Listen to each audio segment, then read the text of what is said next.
Welcome, everybody. I'm Dr. Anthony Smith, President of the Southern African Sexual Health Association.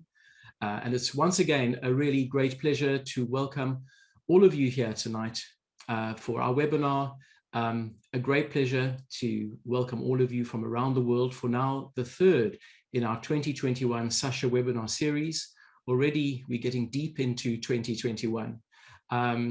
We once again are honored to be hosting in association with the World Association for Sexual Health, paving the way for the 25th Congress of WAS, which is happening in September of this year. We welcome those of you who are joining us for the first time and previous guests from Southern Africa and everyone from around the world.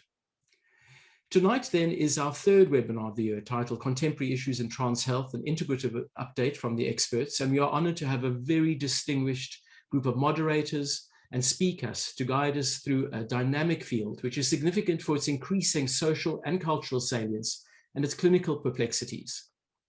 Before I go on to introduce the moderators, I would like, though, to extend a really important invitation to those for whom it's important and pertinent, and you'll know who you are.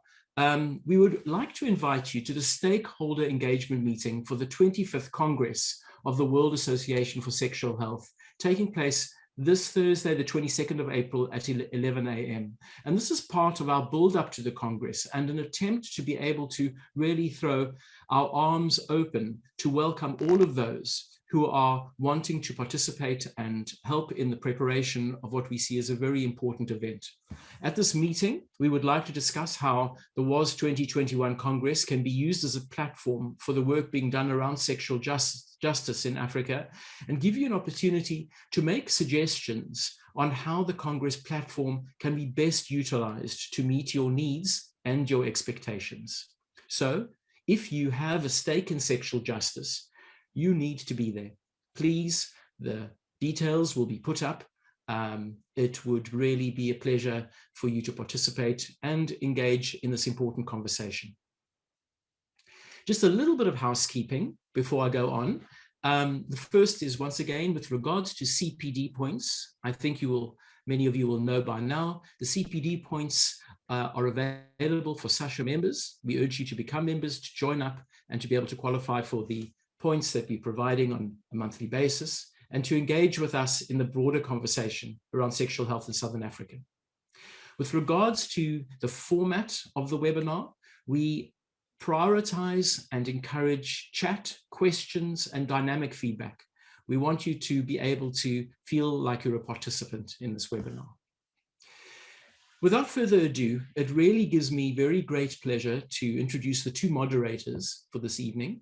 The first is Ronald Addinall, and it gives me great pleasure as our close colleague and a fellow SASHA exec member, a clinical social worker, sexologist, and academic at the University of Cape Town. He was a founding member of SASHA in the very early days in 1998, and a past secretary of the SASHA Western Cape branch, and a past and present member of the SASHA Executive Board. His education and training in sexology were facilitated by means of a 16-year ongoing professional mentorship with Professor Clint Gould, an academic and sexologist from the Institute for the Advanced Study of Human Sexuality and the University of Pennsylvania. Ronald established the very first sexual health clinic in a military health setting at 2 Military Hospital in 1999, which he managed for 10 years, offering sex therapy intervention and sexual health promotion and prevention programs. He also developed an Introduction to Human Sexuality workshop for healthcare practitioners, which he presented to over 100 multidisciplinary healthcare practitioners throughout South Africa. Ron has applied his clinical and sexology expertise in the government, the private, and NPO sectors. He further specialized in the psychosocial healthcare for transgender and gender diverse children, adults, and adolescents, for which his expertise is recognized internationally. In his clinical practice, he has also developed a specialized focus in diverse sexual expressions, including non-monogamous relationships and diverse sexual practices such as BDSM. He has published locally and internationally in both peer-reviewed academic journals and public print media, and has contributed to both radio and television on a range of sexual health topics. He has facilitated many workshops and presented papers at conferences and seminars on a range of sexual health topics. At UCT, he has lectured a course in human sexuality for the last 11 years, which is very popular with students. And he is presently a PhD candidate focusing on the psychosocial healthcare needs and experiences of transgender and gender diverse persons in South Africa. So I don't think I need to say anything more as to why it is such a great pleasure to welcome Ron tonight. Thank you very much, Anthony, and thanks for being here. And I'm looking forward to our evening together. Thank you so much, Ron. It also gives me huge pleasure to introduce from Norway, Esben Esther Pirelli Benestad, who is a Norwegian physician, a family therapist, sexologist, and professor emeritus in sexology. They have assisted individualized transitions for more than 1,000 transgender persons since the late 1980s. Esben Esther is also known as one of Norway's most prominent trans people, not least through her son's prize-winning movie, All About My Father, from 2002. Esben Esther currently works at the Department of Health and Sports at the University of Agder. They do research in cultural anthropology, historical anthropology, and medical anthropology and sexological treatment. Their current project is Trans Health and Citizenship in Norway, in addition to multiple oral and written presentations and publications, both nationally and internationally.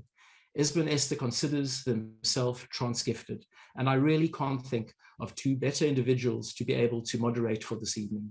Welcome, and handing over to you. Thank you, Anthony. That was beautiful.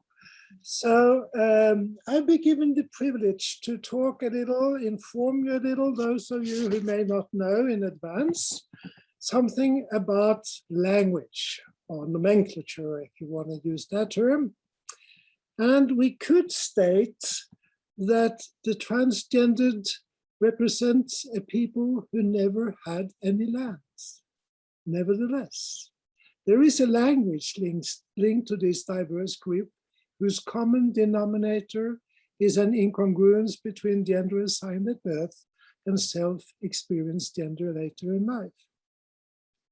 For human beings, language, words, and concepts represent cultural mirrors that can deny or affirm an individual's presence in the culture.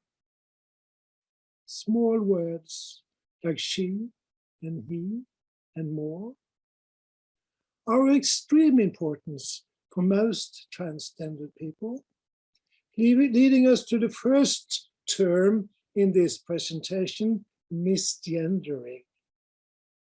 Far too many, both in the lay and professional world, violate trans people by not respecting their self-perception of gender, as if anyone knew better than we do. As my mother would have put it, watch your words or wash your mouth. The language of trans has developed by three lines. One, the medicalized ones, trying to fit the phenomena of trans into diagnostic categories. Two, the words and concepts evolved and developed by trans people themselves. And three, a combination of the first two ones. As concepts of selves have changed and the medicalized system has become much more influenced by highly professional trans people, we see that many words and terms have expired, while new ones have been inspired. And mark my words, there is still room and need for more inspirations. Trans person, transsexual, transgender, transvestism is out of the diagnostic manuals, as of the new diagnostic manual ICD-11, a manual that also depathologizes these phenomena. All trans wordings are replaced by gender incongruence. Now, transvestism isn't much used anymore. Individuals may nevertheless use the term about themselves. Otherwise, you will meet trans, tranny, to better words, T-person, bi-genders, two-spirited people, as definitions of self among trans people. The same goes for trans feminine, trans masculine, and many, many others. In a survey in Norway recently, we asked for self-definition and we got 250 different ones. So this is a plethora, colorful, and to my eyes and ears, very nice. So anyway, let's return to gender incongruence, which includes women and men, who as a rule have undergone or shall undergo gender reassignment, both hormonally and surgically. And these people are regularly called binaries. They stick to the binary, either you're a man or you're a woman, whatever you were assigned at birth. But gender incongruence include trans men and trans women. They are near binary, using men and women, but adding trans gives them this extra dimension in their self-perception. In a way, you could say, taking in the history, their personal history. Gender incongruence also include non-binaries, those who see themselves totally out of the gender binary, and agender, the latter being individuals for whom gender has no significance. Gender, what's that? But many, but not all, trans women, trans men, non-binaries, and agender have undergone or want to undergo minor or major bodily adjustments. Gender fluid means that perception of self and gender expressions are not set once and for all. Gender affirmative treatments is 1 out of 3. I shall not mention the 2 others. Means healthcare that acknowledges the individual's self-perception of gender. Gender affirmative treatment is trans positive, non-medicalized in nature, offering nevertheless medical assistance based on wishes and needs. Gender affirmative treatment has the best feedbacks. Dysphoria. Feel the sound of it. Dysphoria. Now, gender dysphoria is actually quite rare. It is a word that is not really fit into the lives of those people it concerns. Better is body dysphoria. There is something in my body that I cannot live very happily with. Or even better, the third one, body part dysphoria. This is the most precise. I've talked to many. I never met anyone who was dissatisfied with their appearance or their nails. There's always something on the body that will always stay with us. Actually, most of it. Also, the term transition has 2 lines of thinking. The first is the traditional meaning, meaning as much as possible, dictated according to cultural demands. The other one has a subjective meaning, enough for the individual's own wishes and needs. The least effective dose to make your life good. Sometimes it's a week. And then we have this most difficult part in the language of trans, and that's the part concerning pronouns.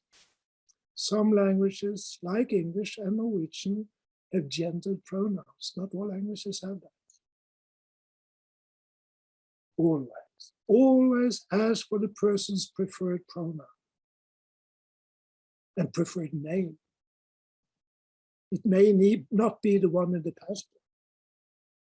In addition to she, he, we have here, they, them, and ze. Now I must say there is no final consensus as to what pronouns is the best or best to use. It is, as of today, a very individual thing. So, towards the end of this, let me talk about some inspired words and concepts. The first is trans-positive. I already mentioned that. That is to view trans talents as positive traits for those who have them. Trans-positivity is a precondition for doing good work with this group. And then, I mentioned it already, trans talent. That is linked to the central nervous system we are born with. These talents become curses when pathologized and made sinful or non-existent. But the talents, they become gifts when welcomed both by those who have them and by those around. Trans-gifted is an individual whose trans talents have been welcomed by everyone involved. Wow. Gender euphoria. Thank you. So, I think we're a little ahead of time, but ordinarily that is no problem. It seems more often to be a problem that we are behind. So, if the next speaker or the speaker is ready, I shall have the privilege to introduce her. And I have to read out from the manuscript here because I do not know it by heart. We are talking about Anastacia Tomson. Her preferred pronouns are she, her. She's a medical doctor, author, and activist in the field of LGBTQIA rights. A queer-identified woman herself, Anastacia uses her lived experience and professional training to inform her work in educating and spreading awareness about SOGIE minorities. Her activism works sees her engaging with the general public, with parent or ally groups, with cultural communities, with NGOs and government agencies, and with LGBTQIA populations directly. She advocates for improving access, competent care for queer identified people in South Africa. She regularly works with such varied groups as the University of Pretoria Centre for Human Rights, the UNDP, the South African Judicial Education Institute, as well as regularly lecturing undergraduate medical students at UCT on issues of gender and SOGIE minorities. Working together with compounding pharmacists, Anastacia was instrumental in driving the process for making injectable estradiol valeriate, the international gold standard for feminizing gender-affirming hormone therapy for trans patients. It is available in South Africa, and I can add not in Norway.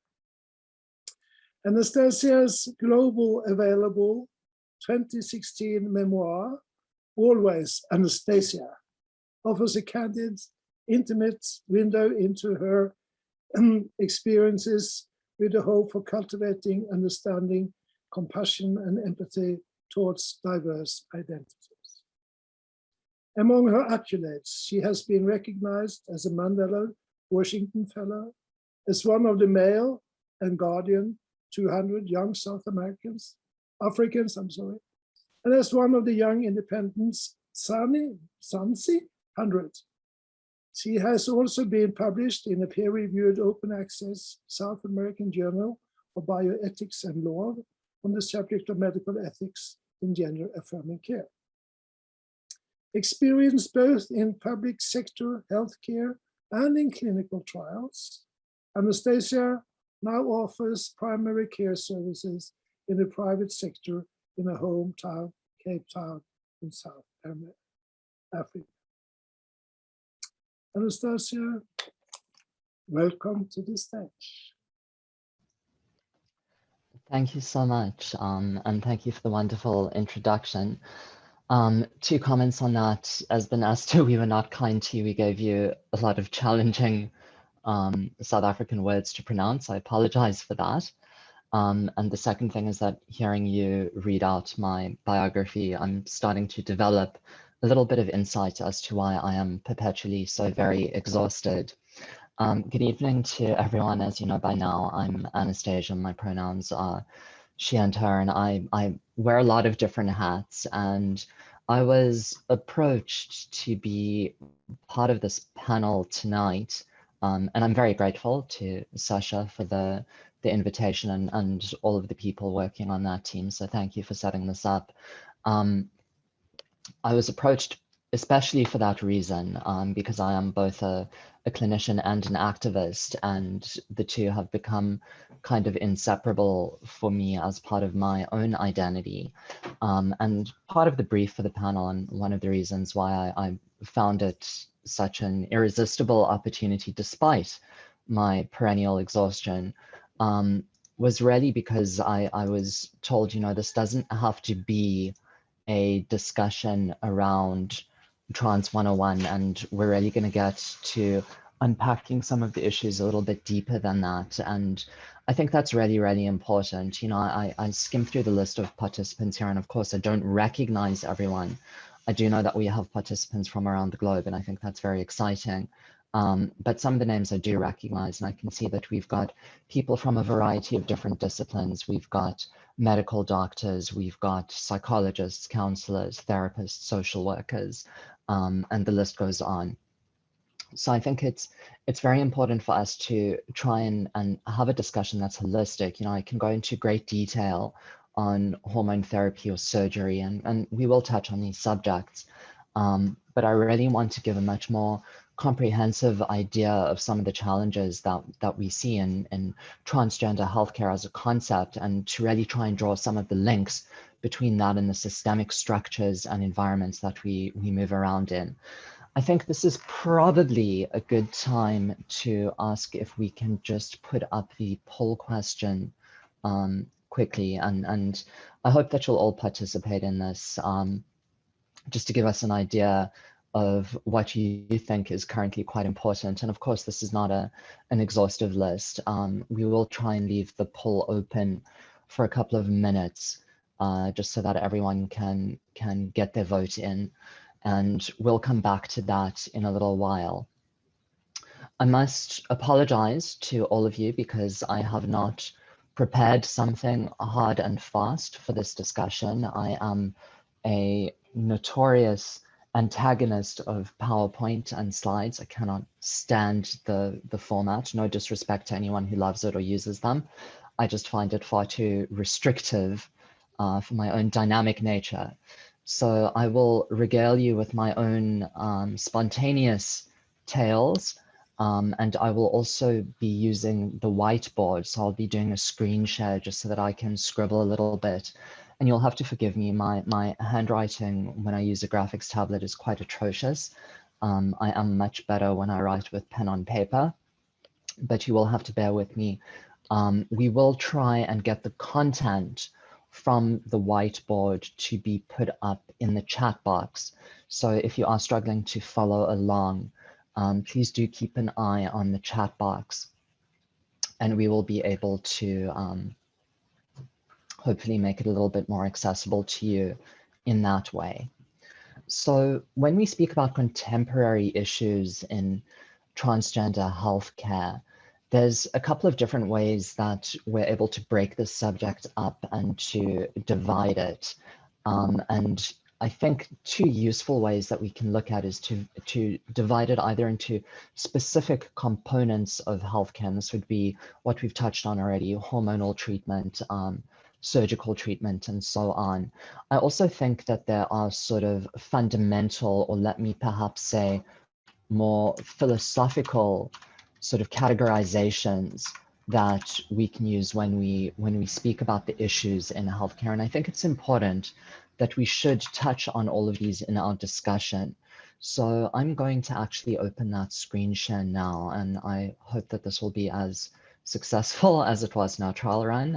As you can see there, my horrendous handwriting, just to make sure that that worked for everyone. So what I want to talk about first is the concept of, so if we talk about trans healthcare, the very first thing that a transgender person needs to navigate in order to interact in an appreciable way with the healthcare system is really about, oh, and sorry, that's just a little bit too thin to see, so let's do that. It's really about access. And this is quite an important word, you know, as Benestad spoke about the importance of language. So I want to speak a little bit about the idea of access. And I see this concept quite broadly.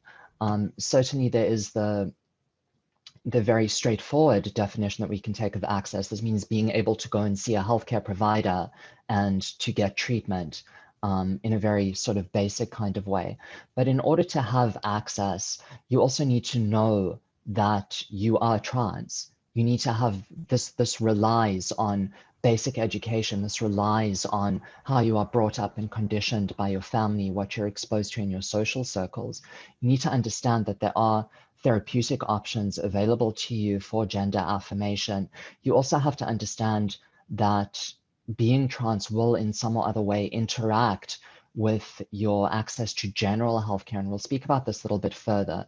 So access, quite a broad overarching concept, and you'll see here I tied into other social systems like education, because I think it's important for us to recognize that we can establish a gender clinic, and it's great, we can serve people in a particular geographic area. Perhaps those who have resources will even travel to come to this clinic. But until we expand that access in a way that reaches everyone, and we as healthcare providers are not able to do that alone. We have to do it in partnership with educators. We have to work together with media. We have to educate not just people themselves, but also the communities around them. So access is really the fundamental starting point for being able to interact in any kind of meaningful way with the healthcare system. The next thing that comes to mind for me is competency. So when you do get to the point of being in front of a healthcare provider, you have to hope that that healthcare provider knows what they're doing. And of course, we can understand that if you're a trans person and you're seeking gender affirming hormone therapy or surgical intervention, the issue of competency is quite a challenging one, because not everyone knows how to prescribe those treatments or to perform those operations. But competency goes a little bit further. It also speaks to sensitivity to trans identity, to understanding the importance of language, as Esben Esther alluded to, use of names, correct pronouns. It also refers to, and it ties into general healthcare, it ties into screening and prevention. We will talk about this a little bit later. So competency is much broader than just knowing how to prescribe hormones or how to do a vaginoplasty. The next fundamental concept that I want to talk about is research and data. And this is one of the big issues that we face, certainly both as a member of the trans community and as a clinician, is research and data, because we know that we don't have all of the published literature always that we would like to have when it comes to figuring out how to treat our trans patients. I'll give you an example. If you see a transgender patient who's on hormone therapy, which set of laboratory reference values will you use for that patient? It becomes even more complicated if we're dealing with a patient who's non-binary. And it doesn't just speak to hormone levels. If you've got a trans woman who's been on hormone therapy for a particular amount of time, how do you calculate her creatinine clearance? We don't have a CKD epi, we don't have a Cockcroft Galt that takes this into account. And one of the difficulties here, so I'm definitely saying that there must be more research, but there has to be agency in the research that is done, because for too long in history, trans people have been studied under the predominantly cisgender microscope of the medical establishment. And this leads to perpetuation of marginalization, of exploitation, of discrimination. It's damage against people in this marginalized community. The next thing that I'll talk about is pathologization, and this is something that was already spoken about in the introduction. Thank you once again, Esben, Esther. I appreciate that. But the issue of pathologization and the fact, oh, I should actually spell correctly. That would be a start. Pathologization. I make these spelling errors deliberately in order to buy time because I don't know what it is that I'm about to say next. So when we speak about pathologization, this really determines how the healthcare system interacts with trans people, because we see trans people as disease, defective, that we have to fix them. We assume that every trans person's goal is to have a body that looks and functions as close to a cisgender body as possible. And we focus on gender dysphoria rather than gender euphoria. And I'll actually just pop that idea up here for you as well, just to contrast the two, gender dysphoria versus gender euphoria. And it's a model of medicalization and focus on disease rather than on focusing on well-being and promoting healthfulness. You can be comfortable in a trans body. Trans bodies can be beautiful. They don't have to be fixed. So that's quite important. And I think we have to understand that. And of course, all of this plays into stigma and misunderstanding. And we see this going on in the world today. I had a conversation with a close friend of mine and also a healthcare professional, a speech therapist, who I think might be in the room tonight, around the Bell versus Tavistock ruling that happened in the UK. And I won't go into detail on this. You can read up on that in your own time. But the proliferation of anti-trans or transphobic rhetoric that we see in mainstream media contributes to this proliferation of stigma. And of course, we speak about the medical establishment in this institution that has a history of treating marginalized people poorly. And this is something that I say to you, we have a responsibility as professionals to dismantle and to update the language that we use. When we publish research articles, we shouldn't be talking about natal sex or biological males. We should say assigned female at birth or assigned male at birth, because if we don't start doing it, no one's going to start doing it. And the words that we're using, these are the same words that when they're used in mainstream society, cause damage to trans people. Now, just to flip the coin a little bit and to talk about some of the specific things that I feel like are issues we need to understand. And remember, I'm not here tonight to give you all of the answers. I'm actually here to raise the questions and to tell you what you should be thinking about as a healthcare professional who, by attending this, is telling me that you have an interest in treating trans people and improving the access, the competency, the research, fighting against the pathologization, dismantling the stigma. So I say that access to healthcare starts with primary or general healthcare. And this is because if you're trans, it is no longer so simple to get treated for your diabetes or your high blood pressure. If you've been in a pedestrian vehicle accident, for example, you might be left to bleed out in the street. This has happened in the United States not very long ago because the EMTs on duty found out that the person who was injured was trans. So it starts with primary health care. And we need to dismantle the barriers to accessing primary healthcare before we can even talk about access to gender affirming care.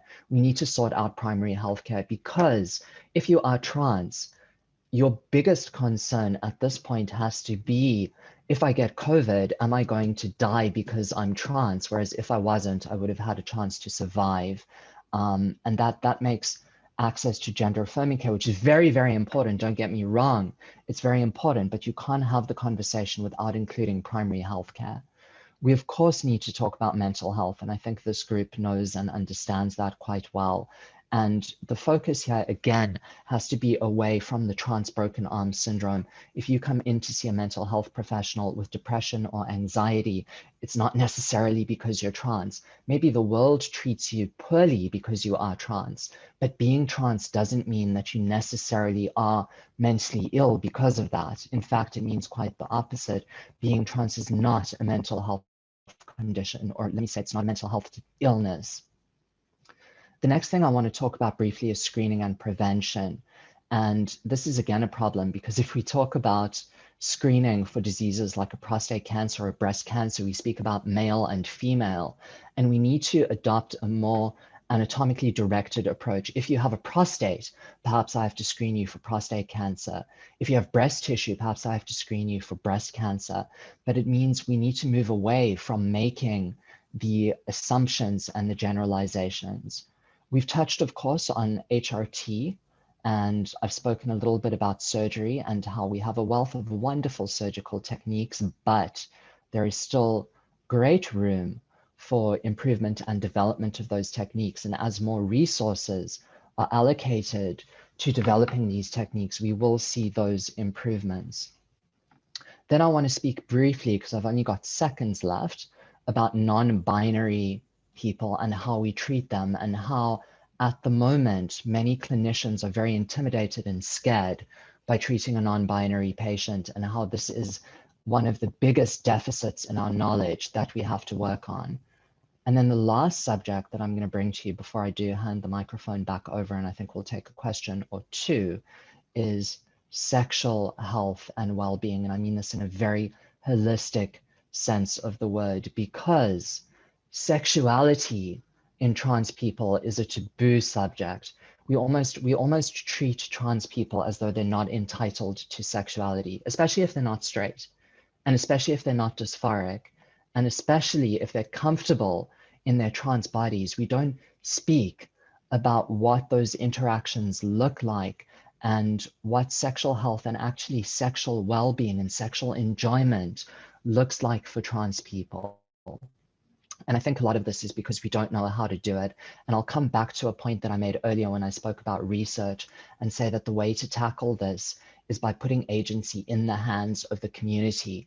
As an outsider, as someone who doesn't have trans lived experience, you cannot ever begin to imagine what the needs of a trans population are. Even myself, as one trans person, I do not have all of the experiences and the understanding of what trans people in the world go through. I have my little window, but by engaging trans people in these discussions and addressing the needs in that way, this is how we're going to make a difference. So I hope that this will set the stage for the rest of the evening's discussions, which I'm sure are going to be very, very fruitful. I'm going to stop my screen share and hand back to the moderator. Thank you, Anastacia. Yeah, we have some time and we have some few questions that I could forward to you. We should also maybe look at the poll. Should we do that first, maybe? Could we get the poll up? There you go. Fantastic. You made me proud. Everyone who clicked all of the above, congratulations. Everyone who clicked one of the other options, I want to say that you did get the question 20% right, and you should celebrate that. It's wonderful. You have the wonderful opportunity to expand your understanding, and I think that's a great position to be in, and hopefully will help you to facilitate that tonight. Well, thank you. I was one of the ones who got the whole thing together. All of them, of course. So there are some comments here to the use of euphoria. Can you elaborate that a little bit? The question here is, we cannot use the term euphoria. It means another condition far from gender. We need to insist on gender identity rather than dysphoria. Am I right? So I think that they're different concepts is the truth of the matter. We used to say gender identity disorder, and that was a horrible term. Yes. And we still use it in some places. We still use it, unfortunately. Then we started speaking about gender dysphoria. Then we started speaking about gender incongruence. And these are all steps forward, but these are all diagnostic codes. And when I speak about gender euphoria, I speak about a concept.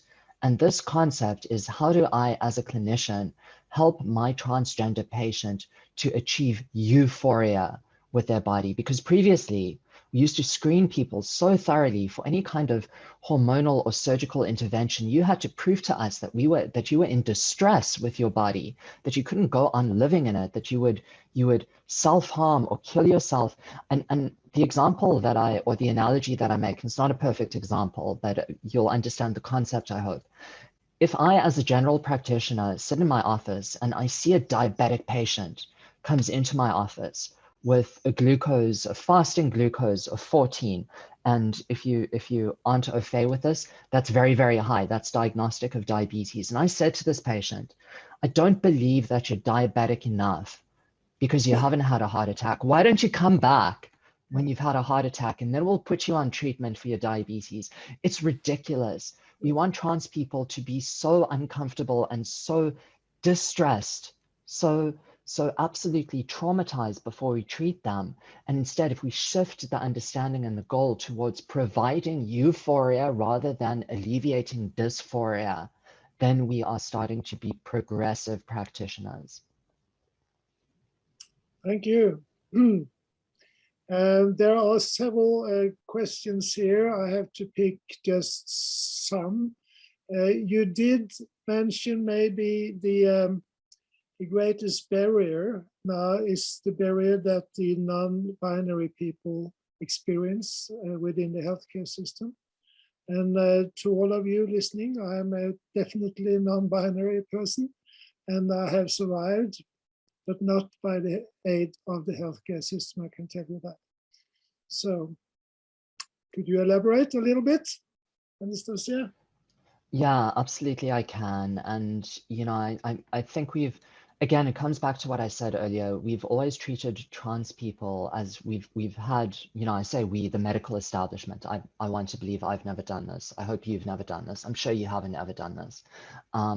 But the medical establishment has treated trans people as you are broken and defective, and obviously we must try to make you more cisgender.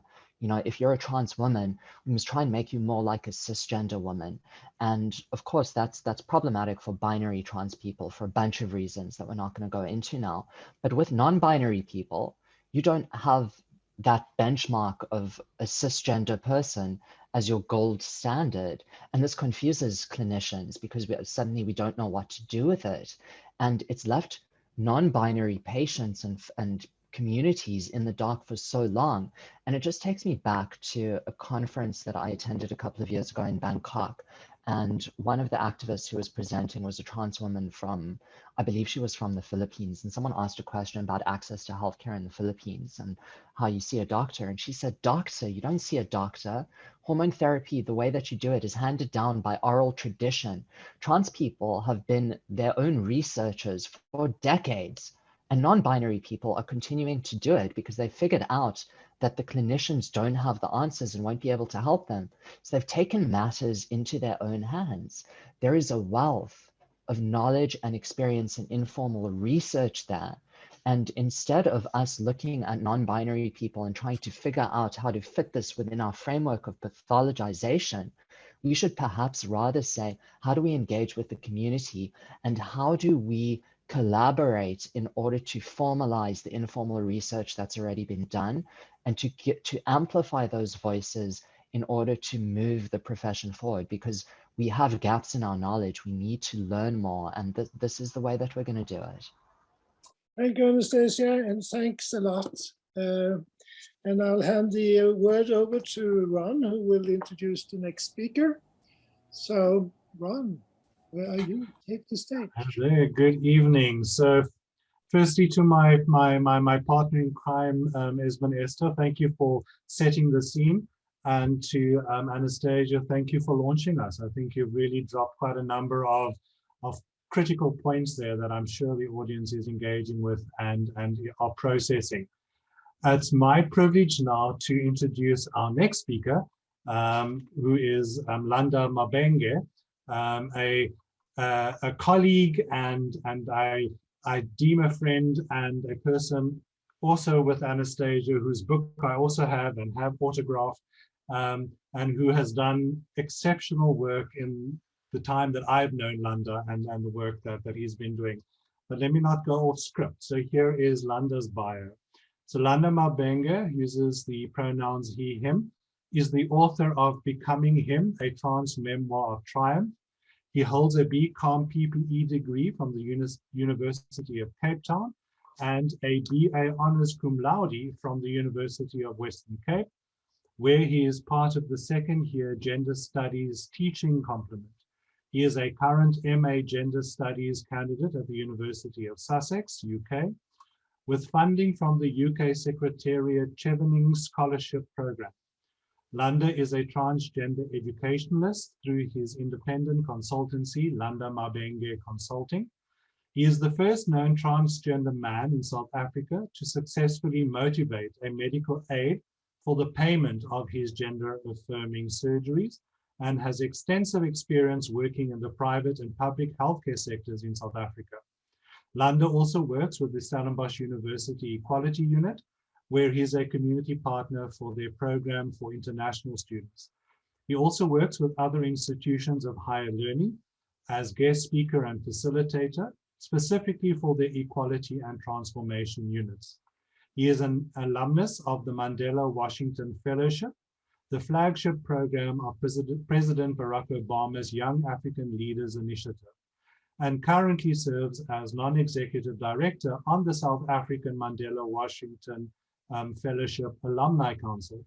Landa is passionate about community youth engagement and is serving on the USAID Youth Advisory Board and is a 2019 Human Rights Campaign Global Fellow. He also serves on various boards within the human rights space and is currently serving on the University of Cape Town Electoral College, and was part of the delegation that appointed our current, and I say our because I work for UCT too, Chancellor Dr. Precious Maloe Motsepe. Landa believes in the fundamentals of compassion and humanity and is committed to being of impactful service through interventions that alter the landscape for inclusion and diversity. I very confidently hand over to Landa. Thank you, Ron. Hi, everyone. Good evening, everyone. Thank you for such an amazing introduction. At some point, I could hardly recognize myself there, Ron. Thank you for affording me the opportunity to address you this evening. And like Ron said, I also consider them a very good friend of mine, as well as an avenging angel, because they have been part of my journey towards becoming from inception. So a lot of who I've become has been because of people like Ron who saw me first and decided to affirm me, so that I could find myself and find my space in the world. So Michelle, if you could bring up the presentation, please. So I'm going to, I titled it Imposed to Assigned, decanting the persisting contemporary issues facing trans and gender diverse healthcare in South Africa. So I want to speak and distill my focus today along 3 points. First one being social exclusion, secondly, an intersectional approach to healthcare provision, and lastly, specific care at public institutions of higher learning in South Africa. But before we get into the presentation itself, I'd like to ask Michelle to put up the poll question, which will hopefully ignite some points of discussions, and some of those will probably and hopefully be responded to as I go through the presentation itself. Thank you, Michelle. So the first slide, social exclusion, that's the first point. So this colorful slide, social exclusion, or what I choose to speak to as the blue versus pink dilemma. So this is rooted in what was previously referred to as the imposed and now called assigned gender at birth, and really speaks to the limitations that come with the gender binary. And I'm sure we all know, or at least I hope, that at birth, we have to tick either a blue or a pink box. And as a result of this, we are not given the benefit of being autonomous beings who can determine their own color spectrum. So what this is essentially means is that all our constructions, all our expected behaviors are molded according to single attributes which are attached to either blue or pink. So what do these boxes look like? Certainly not like the stalks in the on the slide. But the blue box denotes a boy, a man, a father, or a husband. So in a nutshell, it's someone who's born with a penis or with those specific sex characteristics. The pink box, on the other hand, denotes a girl, a woman, a mother, and a wife, someone who is born with a vagina. So it is these physical characteristics at birth that determine who a person ought to be and how they ought to evolve. So there's a lot of normativity in how a person ought to become. So how are these determined? More often than not, they're prescribed by cultural conditionings and norms, and these hinge on a person's identity from the moment that they're born. So now what happens to individuals who do not necessarily align to these expectations, to these cultural norms and expectations? Firstly, they're pushed to the margins on the home level. And eventually, because the home level is a microcosm of society, because they don't tick these rigid boxes, they are veiled, they are hidden because they don't prescribe to the social agenda. Secondly, they find no spaces to exist. There's no language outside blue or pink, and the immediate spaces that they find themselves in become hostile and unwelcoming. Thirdly, and this is the point that I'm hoping to drive with this particular element of the presentation, they're subjected to social exclusion. And the social exclusion begins on the home level, and it extends to their initial entry into the primary healthcare system. So all of their matrices are guided by either blue or pink, and their initial and subsequent experiences of healthcare are comprised of either an imposed blue or pink. So in a nutshell, mainstream health offerings then do not allow for developments that will tend to the healthcare needs of transgender and gender diverse individuals who do not necessarily take the blue or pink. And this is because of the social exclusion that occurs on the home level and bleeds into their experiences of care in the primary healthcare system. So how does this look like? This looks like binary operational policies. It's binary coded biographical forms. It's assumptions by healthcare practitioners on what their primary healthcare needs are or ought to look like. And the critical one is the outright rejection and ridicule in initial and subsequent primary healthcare experiences. So that is the initial experience. It starts on the home level, it bleeds into primary healthcare, and it shapes the narrative in terms of how these experiences are going to play out for persons who don't tick the blue or the pink box. Moving on to the second point, the need for an intersectional approach to healthcare provision. So intersectionality is a concept that's been garnering a lot of traction in the advocacy and activism space.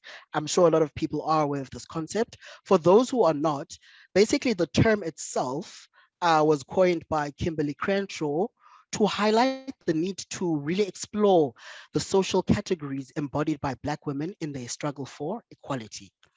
So in a nutshell, what Crenshaw was trying to highlight was that you need to look at a person not as a linear being, but as a multifaceted entity with multiple realities. So in essence, it's the sum of many parts, right? So within today's context and looking at healthcare provision for transgender and gender diverse persons, I want to borrow from this concept. And in borrowing from this concept, I use the concept of this genderbread person, which is on the screen, and I apply it to the multiplicity of transgender and gender diverse human beings with specific healthcare needs. And of course, this intersectional approach doesn't only apply to transgender and gender diverse people, but it's important for today's analysis to look at it closely within that context. So if we look at this genderbread person, the illustration gives a clear idea of the multiple elements that constitute a human being. Firstly, we've got gender identity, which is the personal conception and development of self. We've got sexual orientation, which is the emotional, romantic, and sexual attraction a person has in relation to others. Biological sex. So these are anatomical attributes a person is born with. These can be primary and or secondary and cannot be conclusively decided as fixed at the moment of birth. And lastly, gender expression, how a person expresses their holistic self at any point in time. So if we look at this and we ponder and reflect back on the pink-blue dilemma, it becomes impossible to demand and enforce a hegemonic approach to the healthcare needs of individuals, regardless of their gender identity and or sexual orientation. But most importantly, for transgender and gender diverse person, what this then says is that, number one, we only consider your biological sex and nothing else. Number two, the other intersecting factors you embody are rejected by healthcare on initial entry into the system. And number three, you must become monolithic if you are to access care. So for me, this becomes very problematic because it rejects the very tenets of what primary healthcare stands for, especially accessibility and public participation.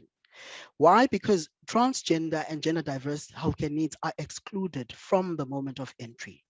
Therefore, if we are to center the human being in care, then it's important to embody and identify and acknowledge the intersectional components that constitute this human being. And these cannot continue to be ignored by healthcare providers and facilities, which is what is currently happening. If we move on to the third slide, I look at specific care at higher education public facilities, and more specifically in South Africa. If we think about public universities in South Africa, we have 26. And all of these have got on-campus health facilities. So at this level, most, if not all of these students who enter these facilities are emerging as autonomous beings who are becoming, who are figuring themselves out, and who are needing a more focused approach to their healthcare needs. For many of them, it's their first entry into the system outside their immediate home and social environment.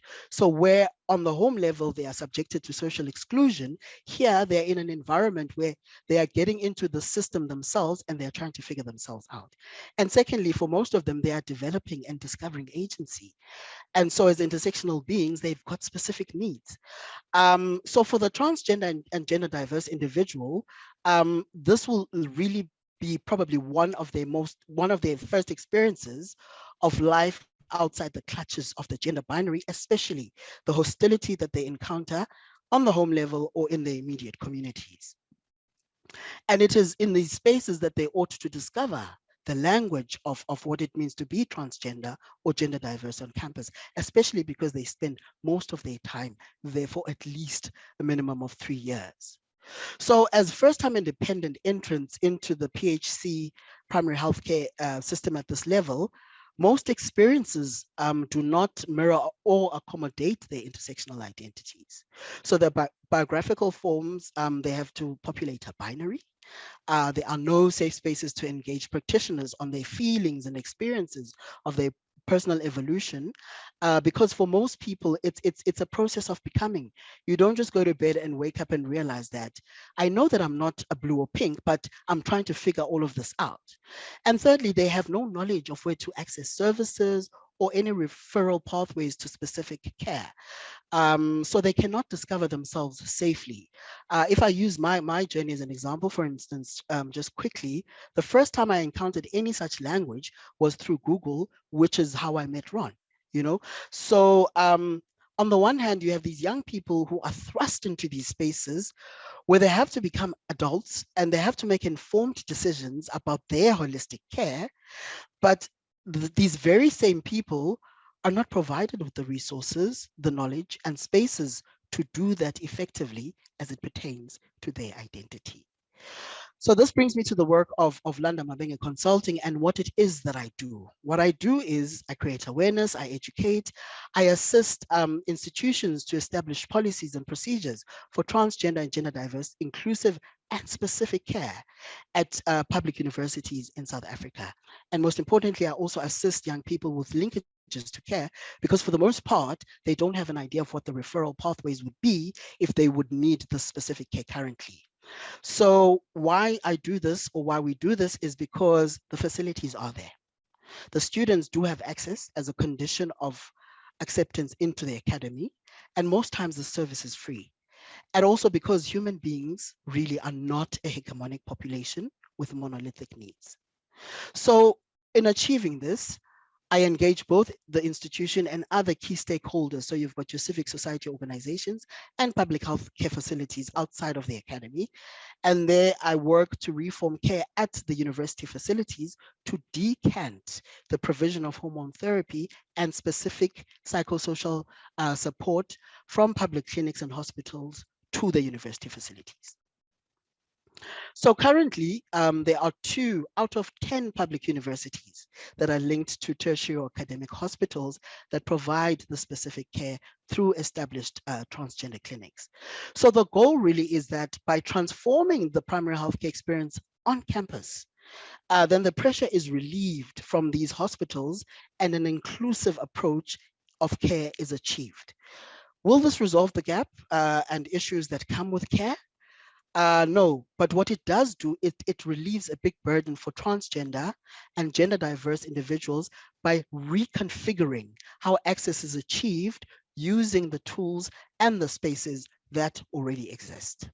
So looking at all of these elements and all of these realities that come with limitations to care in trying to access transgender and gender diverse, inclusive and specific outcomes, we can conclude that number 1, social exclusion is a barrier to primary health care.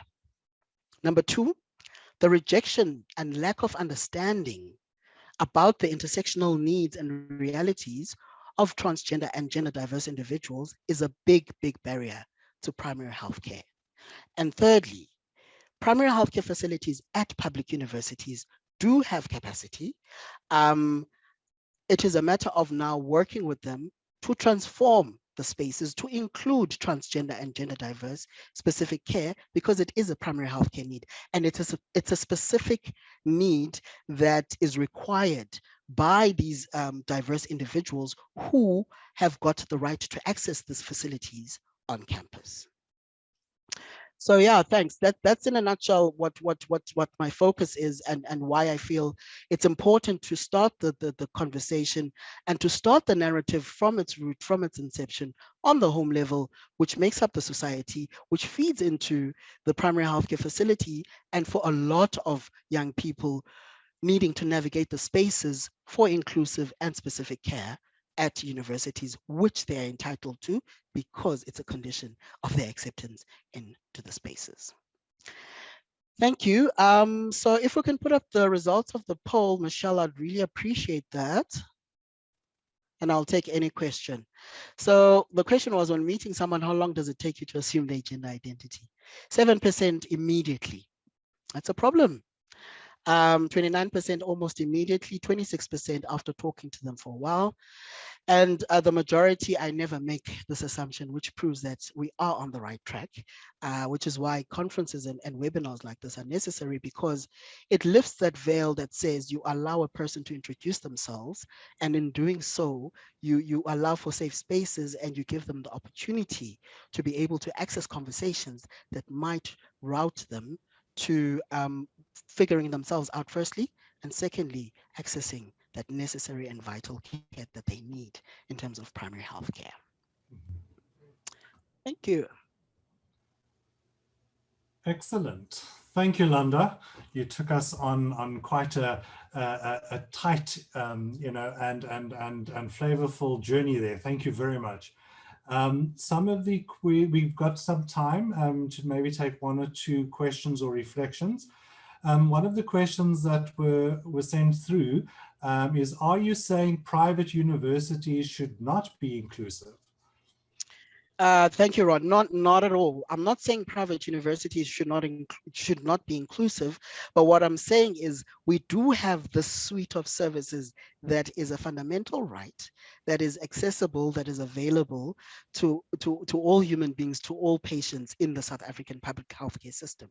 So for me, it becomes then imperative to realize that someone who is in a public university and utilizing public healthcare should have the right to be able to access that care on campus. In terms of private healthcare, I mean, you know, the landscape in South Africa, it would then speak to accessibility, affordability, and the ability to actually to be able to afford the private rates and the private access that comes with being in a private institution. So I'm not saying that those spaces shouldn't be, but the route that I'm trying to push here is that it's important that the care that already exists, and because most of these students are already needing to access public health care, it should be available at public universities. We have 26 of these, and they have on-campus facilities.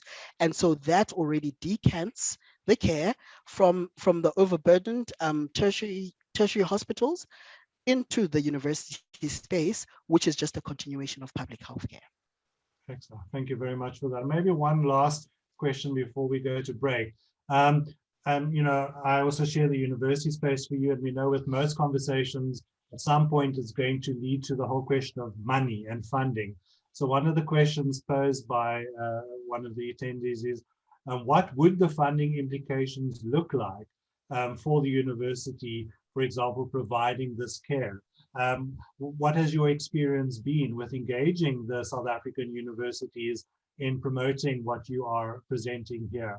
And is the funding an issue that is addressed? So, I mean, bureaucracy always says we don't have enough money, right? It's a reconfiguration of a space that's already there. So it's not going to require any resource in terms of funding from the university, because it's going to, at some point, it's going to tie back to a tertiary hospital that might need to provide another type of care. So the specific focus here is for hormone therapy, psychosocial support. So the psychosocial services are there for all students on campus. And what I'm saying is, what we can do then is to redirect those hormones which are already there, which students have access. It's just the problem with the waiting times or having to leave campus and go to a tertiary hospital to take those hormones and direct them to the public, another public facility, which is the on-campus facility, and it's still a continuation of the public healthcare system in and of itself. So in the bigger scheme of things, it does not require any financial implications. What it does require is really the healthcare practitioner adopting an individualistic approach when they are dealing with a patient, and being able to then match that care, really giving a patient an injection of hormone is not going to take a half an hour. It's really not going to take that long. So what I'm saying is there cannot be any financial implications if it is a matter of decanting a service from tertiary to primary at university level. So there can't be any financial implications in terms of the universities having to cough up extra money, for an example, in terms of buying the hormones. The hormones are already there. They just need to be accessible where the students are. Excellent. Thank you very much. Thanks, Ron. On that note, we've got to the part of the evening where we might all have full bladders and some thirsts. So thank you to Landa and Anastacia for kicking us off, and the support of Esben, Esther. We will now take a 5-minute comfort break. And as I know with this webinar, it is literally 5 minutes. It will be counted down. So please stand up, stretch, do a wiggle, do a dance, get something to drink, and we will be back in 5 minutes.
Good evening. Welcome back, everyone. So I hope you've stretched. There's been some blood circulation because, you know, as sexologists, we know how important blood circulation is, and that you've had some refreshment.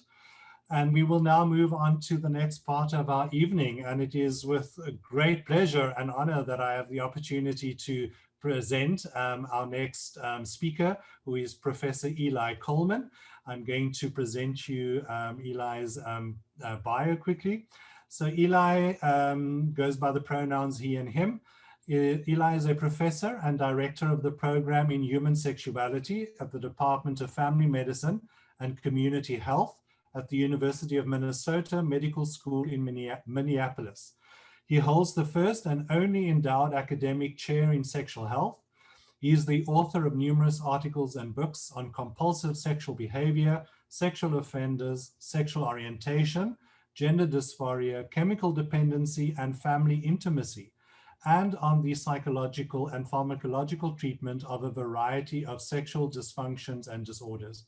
Professor Coleman is one of the founding editors of the International Journal of Transgenderism and is the founding and current editor of the International Journal of Sexual Health.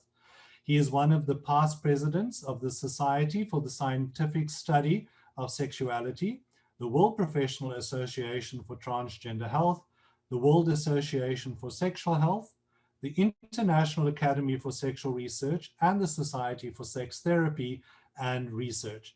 He is currently the chair of the WPATH Standards of Care Revision Committee. He has been a frequent technical consultant on sexual health issues to the World Health Organization, the Pan American Health Organization, which is the regional office of the WHO, and the Centers for Disease Control and Prevention. He has been the recipient of numerous awards, including the US Surgeon General's Exemplary Service Award for his role as senior scientist on the Surgeon General's Call to Action to Promote Sexual Health and Responsible Sexual Behavior, which was released in 2001. He was given the Distinguished Scientific Achievement Award from the Society for the Scientific Study of Sexuality and the Alfred E. Kinsey Award by the Mid-Continent region of the Society for the Scientific Study of Sexuality in 2001. In April 2007, Prof. Coleman was awarded the gold medal for his lifetime contributions to the field of sexual health by the World Association for Sexual Health.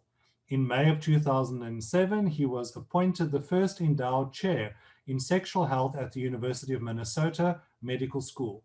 In May of 2009, he was awarded the Masters and Johnson Award by the Society for Sex Therapy and Research. In May of 2011, he received the John Money Award from the Eastern region of the Society for the Scientific Study of Sexuality. Excellent, awe-inspiring credentials, Prof. Coleman. Welcome to the platform. I hand over to you and we look forward to your presentation. Well, thank you. It's great to be with everyone here. I see so many people participating. It's just absolutely wonderful. But I have to say that I don't know that I have anything more to say than what Anastacia and Landa have already said. These two individuals are amazing. They are the future. They are so on point. I want to clone them and I want them to educate everyone in this world. And I only wish that I could make that possible because again, I started late joining this, but I heard most of their presentations and I'm just so impressed. And you know, I've been at this for a long time, obviously, from your description of my biography. And I've been trying to, you know, pave the way for a new generation, a new view of sexuality and gender for a long time. And I'm so ready to step back and let these young people speak from their lived experience. you know, as a gay man who finished his doctorate in psychology in 1978, I grew up with homosexuality as a disease, and again, living through such a stigmatized environment to find a place within academia and to be respected for what I had to offer. You know, I just think that it's so gratifying to see where we've come, but I'm also painfully aware of how far we have to go. But I'm really inspired by Anastacia and Landa. Congratulations, and I'm going to reflect on some of the things that you said, and I have some points that I want to make for discussion. But I want to start with, you brought it up, Anastacia. Words matter. Words matter. And the words that we have used to describe, well, even the concept of gender, separating sex and gender, extremely important. And then what do we call it? Gender identity disorder, gender dysphoria, gender incongruence, gender euphoria. I think these words really make a very important impact on how we see the world, how we treat our patients. Words really matter. And I'm not sure that we have all the right words, but you see that we have evolved from, you know, very pathologizing terminology. I mean, we used to just call all of this perversion.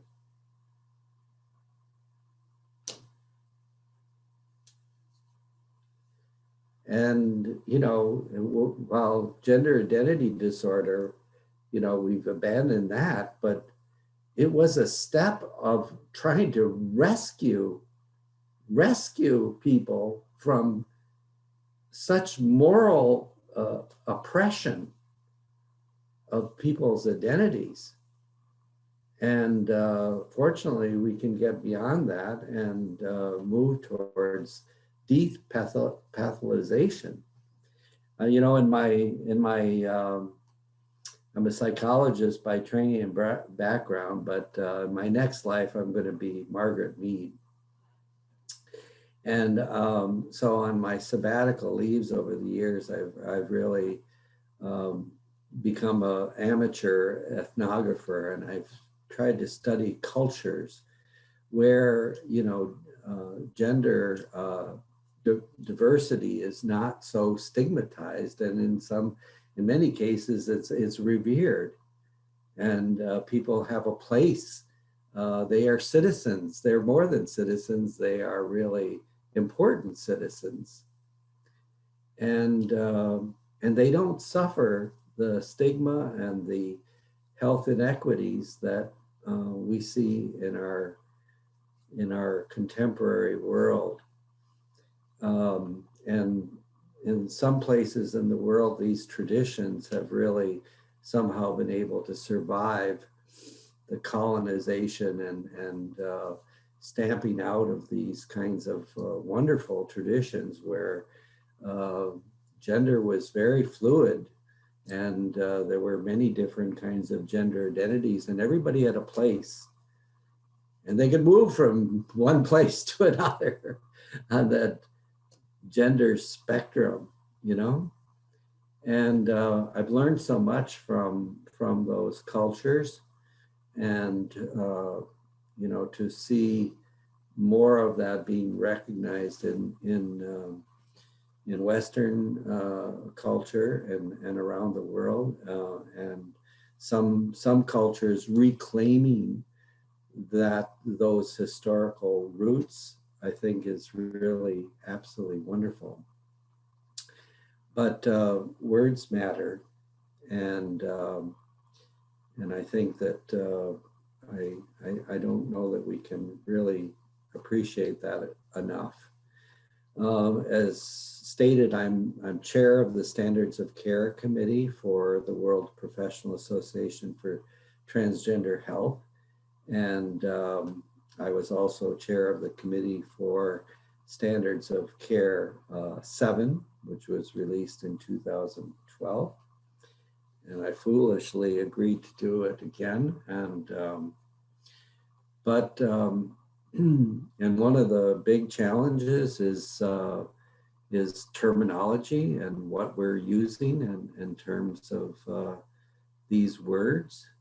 And hopefully they're going to be much better, much more affirming, much more empowering than they were in Standards of Care 7, or certainly in Standards of Care 5, or back to 1979 when the first Standards of Care were established. Then I want to make the point that when I was president of the World Association for Sexual Health, at that time it was the World Association for Sexology. And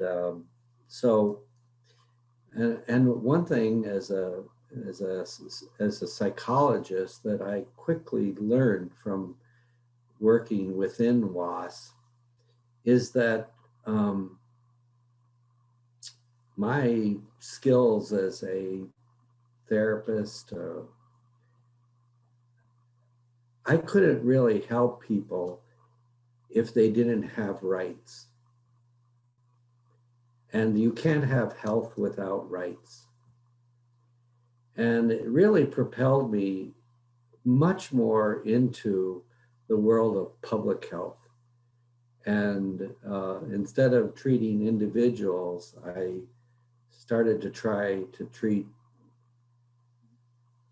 communities, the world, and to challenge public policy makers. Again, you mentioned my work with the US Surgeon General promoting sexual health. That was a big paradigm change to think in those kinds of ways. And so rights are really essential before you even get to access to healthcare or competence and the research that is really needed. But I don't know which comes, it's a chicken or egg kind of thing, but I have focused on rights to start changing things to really be able to have that access to care, to have the research, to get the training for people. And certainly when I became president of the World Professional Association for Transgender Health, which was formerly known as the Harry Benjamin International Gender Dysphoria Association. And I was, again, I am at the program in human sexuality at the University of Minnesota Medical School. And I started there right after my doctorate in 1978. And yes, and the program Human Sexuality University was one of the first sex reassignment centers in the world. And I was exposed to this whole new world that I was, as a good Catholic boy, I had no idea about any of this. And so and when I think back on how I was trained and how I treated, I shudder to think what I participated in back then. But I saw a vision of the future and I got involved in WPATH, and with the clear intent of really kind of really creating a paradigm change in the way that we were viewing things, from disease, as you said, Anastasia, to health, to positive health and well-being. And so it's been an interesting journey, and I hope that we captured that in Standards of Care 7. That was a big sea change, and I hope that people will see this in Standards of Care 8 when that's released, hopefully sometime this year. And you mentioned, Anastasia, I was so pleased that you mentioned sexuality, because obviously that's near and dear to my heart, and it's just illustrative of, again, we're talking about well-being, not just, again, dealing with gender incongruence. And our sexuality is such a central part of who we are, and but that's an important end goal of people, is their sexual health.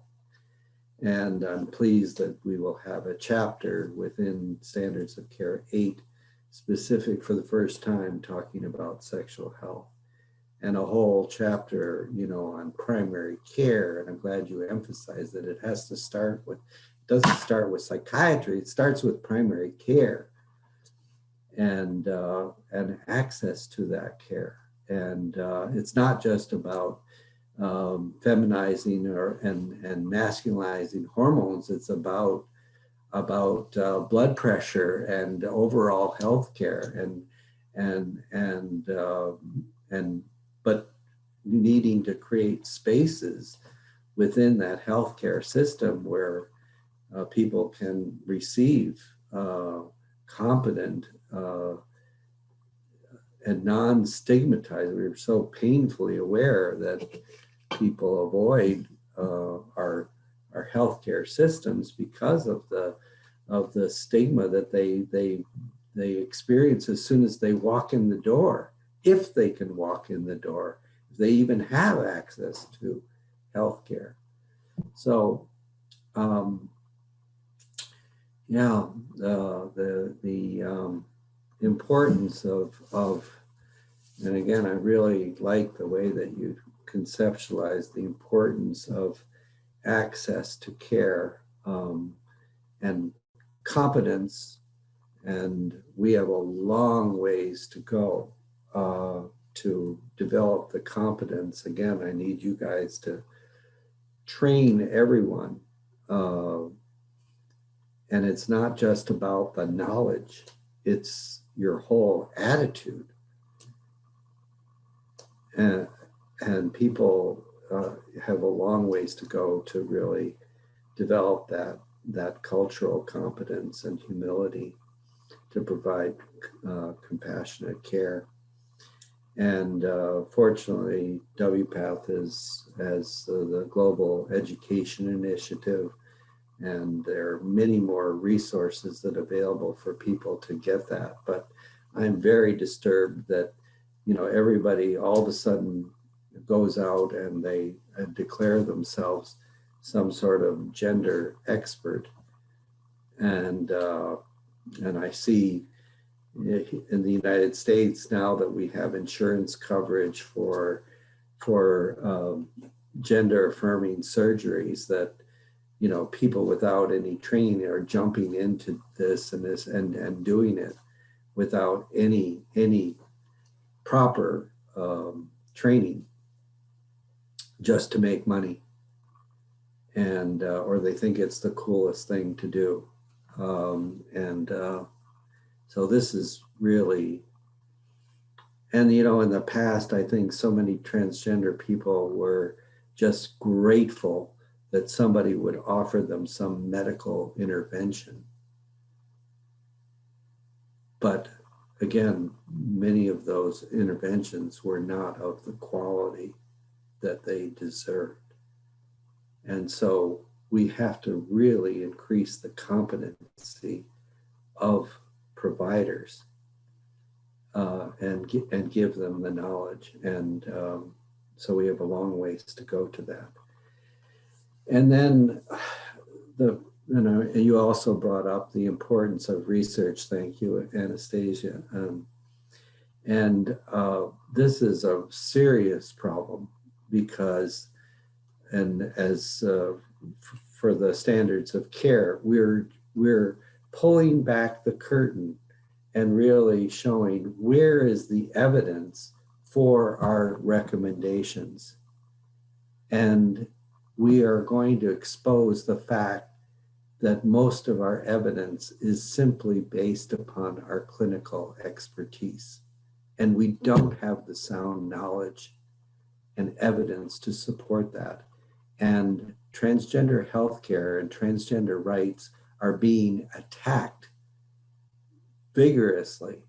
This is the new battleground of the conservative right, transgender individuals. It used to be, the gay people or gay marriage or whatever, but now it's going after restricting access to healthcare, puberty blocking hormones, unsafe, all based upon this idea of all of us are just immersed in this gender ideology and we're deconstructing the world. Well, I'm sorry, we're constructing the world in a world that you're going to have to learn to live with because the world is diverse in every different way and everyone deserves to be treated with dignity and respect and to have access. But we have got to get much more research behind our interventions if we're going to be able to provide that competent care and access. It's so critical. So they all kind of go together. And so we're making progress but we have a long ways to go. And I'm ready to step back and just watch all these amazing people coming into the field and within organizations and within academic institutions. And hopefully I played a little bit of a role in breaking down some of the barriers that existed for people. And so that's what I have to share this evening or wherever time zone people are in. And I think we want to go to some questions and answers and panel discussion. So thank you all for inviting me here. Really appreciate it. Go into the final discussion. So let's just do that. And I just want to mention one thing. At the beginning of the seminar, we talked about who was attending. And we really have a very, very special attendance this evening. And it is actually Brynja Landmark, who is online from Antarctica. So I don't know for sure if he's going to start a clinic down there. Not sure if he's asking any questions, but anyway, he is making the globe smaller. So thank you all for all your speeches and comments. It's been lovely to listen to you. And I think that Ron and I should share questions and maybe we will start with, I would like to ask a question myself when it comes to words. If there is anyone who have good words from the intimate self. How do gender diverse, gender creative people address each other in sexuality? How do you want to be addressed by a partner? How do you want to be recognized by a partner? Because as Eli said, sexuality is so important. So maybe if we could start commenting a little upon that, and I'll go to the questions asked. It's open. For Eli, for Anastacia, for Landa. All right, I'll jump in, and I think it's a great question. I love to speak about language, and I'm glad that you covered it tonight as Benestad. But I love to talk about language, and one of the things that I say to people about language very, very often is just that the tool that we have to communicate with each other, the words and the concepts and the actual forms of the letters are synthetic and artificial, and we expect them to encompass the entire breadth of human experience. And there is no way that such a restricted, limited medium such as language could ever possibly do that. Its job is to communicate to the best of its ability such a broad and such a dynamic set of concepts.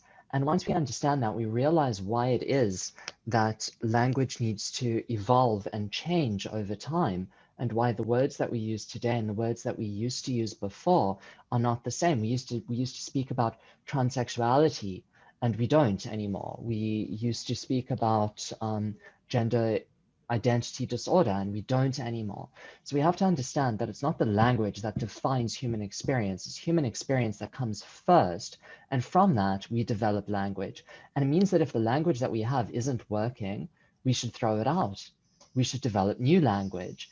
And it's once we start to understand that, and it comes back to this concept that I also love to talk about, which is agency.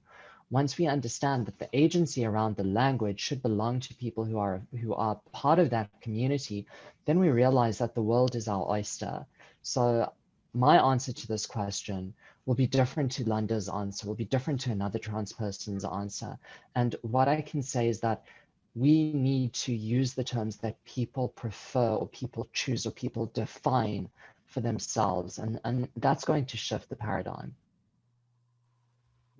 Can I interject here, Anastacia? I totally agree, and that we need to really listen to people and use terms and words that really they prefer to, and ask them again. I mean, words like gender queer or queer, to some people it doesn't work, and for others it's like the most empowering word that you can use for me.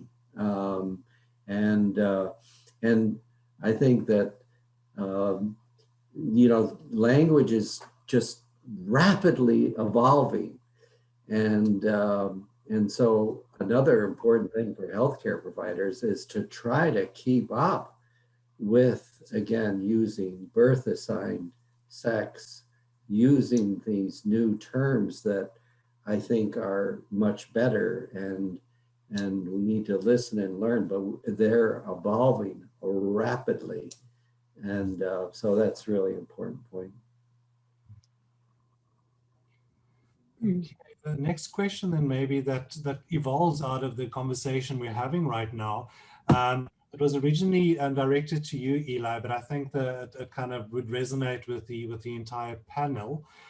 So the question goes, how do you see, or how do you as a panel see the mainstream clinical perceptions of trans healthcare changing in relation to the healthcare practitioners, considering the cultural changes that are presently happening? So what is it in how we as clinicians the way we're practicing, how is it or should it be influenced by the cultural changes that we're seeing?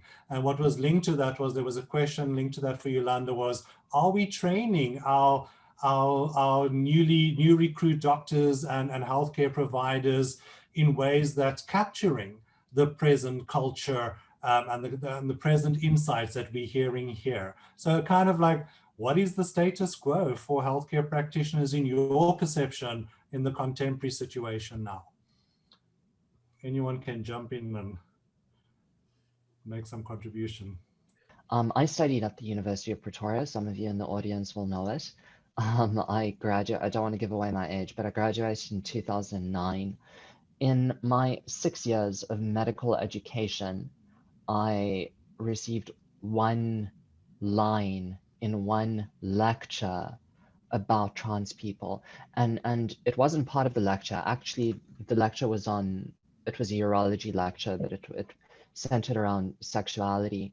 And one of the students asked, what about trans people? And I don't remember the language that they used, but the professor who was giving the lecture said, surgery doesn't help those people. They were probably talking about surgical procedures related to vaginas and penises and what have you. And someone asked about trans people, and the answer was surgery doesn't help those people. That was the extent of the education that I got. It has been on the minds of several of us working in at this intersection of activism and healthcare, to try and find a way to create some sort of universal curriculum that includes this at a bare minimum. Because a lot of the work that I do, I speak to already qualified people and I try and undo the damage. We try and unlearn all of the toxicity that's been bred into people through their not just the tertiary, certainly the tertiary education, but also their primary and their secondary education. And it would be much better if we just taught them how to help people in the first instance. Having said which, there are certainly some universities who have actively taken steps to incorporate these kind of materials into their curricula. What I want to say on that is that it's much more important to teach your undergraduate medical student about who trans people are and how to treat them with dignity and respect than it is to teach them the number of milligrams of estrogen or testosterone that they need to prescribe, because they can look that up. It's so easy. It's everywhere. You can Google it, but you can't Google how to be a decent, well, you can Google how to be a decent human being to a trans person, but it's much more meaningful if you get that education as a medical student. So I'm very pleased to say that I'm involved in some of this content delivery at the University of Cape Town. I do believe that things are happening at other universities, perhaps not as fast as we would want. Maybe this is a good time for me to ask the other panelists to weigh in. Yeah, thanks for that, Anastacia. So yeah, there is progress, but it's very, very slow. I'm also aware of UCT being very much intentional in terms of the health sciences curriculum.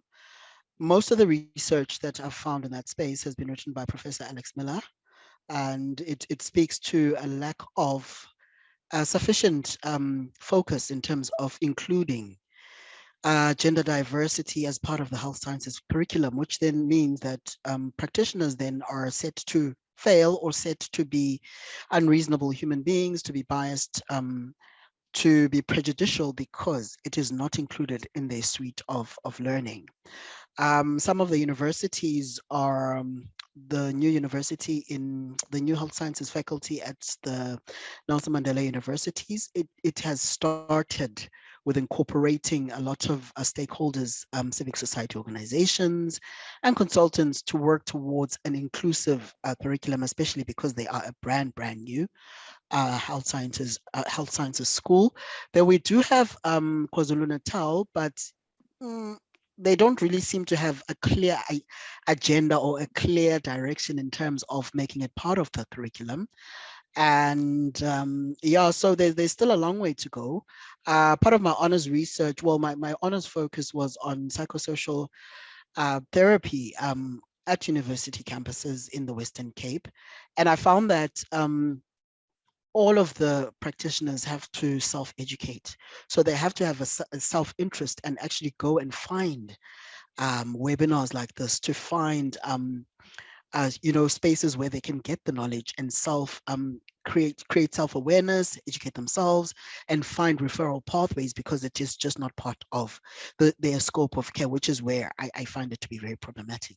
So there's definitely a big gap. It just means that there's not a recognition that curricula also become obsolete, especially when you're dealing with human beings who are not linear, who do not have a monolithic needs. And so there is that need to go back to the patient-centered model that is also driven by human rights values, and to tailor care, and the only way to do that is to have an extensive inclusion of diverse care as part of the health sciences curriculum. I would just add that again, I have to say that I'm a little discouraged. I am discouraged. I see an erosion. There's been some advances in more training, but and maybe it's because I'm just painfully aware our program and our medical school has had one of the first and premier curriculums for sexual and gender health since 1970. We're just receiving notice this year that we have not only 20 hours in the first year of medical school education, which I think I dare any other medical school to say that they had that much, and including a longitudinal curriculum.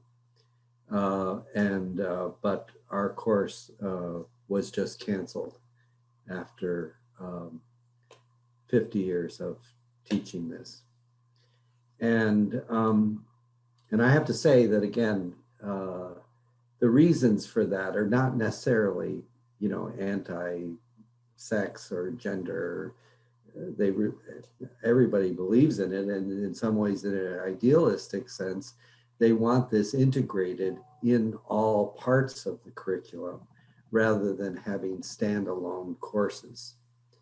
But the problem is that many of those people's in infectious disease or OBGYN or whatever don't have the comfort level and so for them to really try to teach some of these concepts, I think it's really hard. And as you said, and I think it was you, Anastacia, that it's not just learning about what the dosage is, it's the attitudinal component. And so our standalone course really immersed the students in a whole perspective of how to approach care of people. And from that social justice and sexual and gender rights perspective. And I'm just I'm really disturbed about what we may be losing, but I need to hold on to the hope that again, there is a movement towards a rights-based approach to medical education, and that somehow we've got to, okay, these are the new times, so let's take advantage of the opportunity, and we're going to have to figure out how to do this in a different way. But the challenge of really getting people a curriculum and get them what they need is really challenging.